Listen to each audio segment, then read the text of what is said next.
Hi friends, ఎలా ఉన్నారు?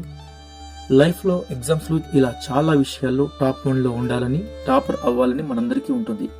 మరి జీవితంలో టాపర్ అవ్వాలంటే ఏం చేయాలి, ఫాలో అవ్వాల్సిన టెక్నిక్స్, రూల్స్ ఏంటో ఇప్పుడు ఈ వీడియోలో చూసేద్దాం. ఒక వర్క్లో సక్సెస్ సాధించాలన్నా, ఎగ్జామ్స్కి మంచి రిజల్ట్ రావాలన్నా వాటిపై మనం పెట్టే ఫోకస్ మెయిన్ ఇంపార్టెంట్. అయితే మనలో చాలామంది ఎంతో కష్టపడి కొన్ని పనులు చేస్తుంటారు, ఎగ్జామ్స్కి చదువుతుంటారు. ఎంతసేపు ఎన్ని గంటలు చేసామన్నది కాకుండా ఎంత రేంజ్లో ఎఫర్ట్ పెట్టి ఆ వర్క్ చేశామన్నది ఇక్కడ ఇంపార్టెంట్. నేను రోజంతా కష్టపడి 2 రోజులు ట్రై చేశాను అని చెప్తూ ఉంటారు. కాకపోతే ఇక్కడ మనం ప్రయత్నించిన ఆ కొద్ది సమయమైనా ఎంత ఎఫర్ట్ పెట్టాం, ఎంత కాన్సన్ట్రేషన్ చేశాం అనేది మాత్రమే వర్క్ రిజల్ట్ని డిఫైన్ చేస్తుంది. అలాగే ఎక్కువగా మనం అబ్జర్వ్ చేస్తున్న థింగ్ ఏంటంటే, కొంతమంది స్టూడెంట్స్ని గమనించినట్లయితే ఇప్పుడు మార్నింగ్ నుండి మెనీ అవర్స్ కూర్చుని అలాగే చదువుతూ ఉంటారు, బాగా కష్టపడుతూ ఉంటారు. మరికొందరు అయితే ఒక 2-3 అవర్స్ కూర్చుని చదివేసరికి సేమ్ రిజల్ట్ వస్తుంది.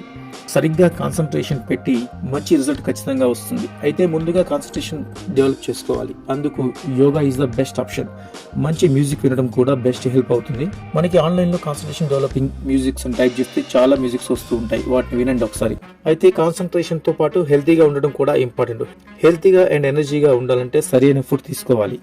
ఈట్, మూవ్, స్లీప్ అనే ఈ 3 ఫార్ములాస్ని బాగా ఫాలో అయినట్లయితే బెస్ట్ రిజల్ట్ కూడా వస్తుంది. ఈట్, మూవ్, స్లీప్ సరిగ్గా ఉండేలా చూసుకోవాలి. మంచి ఫుడ్ మరియు హెల్తీ ఫుడ్ తీసుకోవాలి. ఫుడ్తో పాటు నిద్ర కూడా చాలా అవసరం. నిద్ర కూడా మంచి రిజల్ట్ని, మెమొరీని అందిస్తుంది.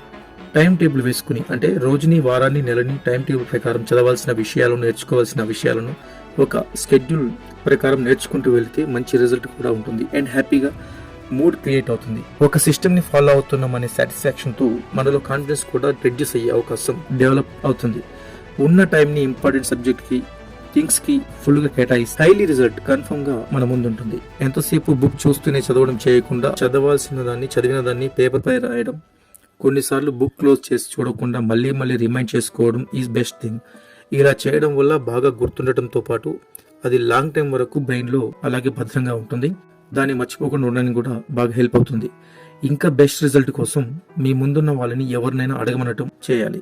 మైండ్లో గుర్తు చేసుకోవడం, ఆ ఆన్సర్ మీకు మీరే చెప్తున్నట్లు చేస్తే కూడా ఇంకా మంచి రిజల్ట్ రావడంతో పాటు చాలా బాగా అవి గుర్తుంటాయి. బెస్ట్ ఆప్షన్ ఏంటంటే, మనం చదివిన విషయాన్ని ఎవరికైనా ఎక్స్ప్లెయిన్ చేయడం. ఇలా చేస్తున్నప్పుడు మనలో లీడింగ్ యాటిట్యూడ్ యాక్టివేట్ అయ్యి గొప్పగా ఎక్స్ప్లెయిన్ చేయడానికి ట్రై చేస్తూ ఇంకా బెటర్గా గుర్తుంచుకోవడానికి ట్రై చేస్తాం. ఇమాజినేషన్ లో కూడా ఇలా చేయవచ్చు. ఎక్సర్సైజ్ చేయడం, మంచి హెల్తీ ఫుడ్ తీసుకోవడం, మీ నెక్స్ట్ వర్క్ మీదే అది కంప్లీట్ అయ్యే వరకు వేరే వర్క్ చేయకపోవడమే మంచిది. అంటే మల్టీ టాస్కింగ్ అసలు చేయవద్దని, డిస్ట్రాక్షన్స్కి దూరంగా ఉంటేనే బెటర్. చదవాలని ఏదో గంటలు కూర్చొని కాకుండా, చదవడానికి కూర్చునే ముందు బ్యాలెన్స్ వర్క్స్ ఏమైనా ఉంటే కంప్లీట్ చేసుకుని, ఏ డిస్ట్రాక్షన్స్ లేకుండా వర్క్ మీద కాన్సన్ట్రేషన్గా కూర్చొని ఒక 2 అవర్స్ వరకు చదివేసి 20 మినిట్స్ వరకు బ్రేక్ తీసుకోవడం, మళ్ళీ 2 అవర్స్ స్టడీకి కూర్చుంటే బెస్ట్ రిజల్ట్ వస్తుంది. మనసా వాచా కర్మన చేసే దానిపై, టాపిక్ పై, స్టడీస్ పై ఫుల్లీ ఎఫర్ట్ పెట్టడం అన్నది కూడా చాలా important. So just do it friends. ఇటువంటి సింపుల్ వర్డ్స్తో life changing videos and motivation videos కావాలంటే మా ఛానల్ని సబ్స్క్రైబ్ చేసుకోండి. Thank you.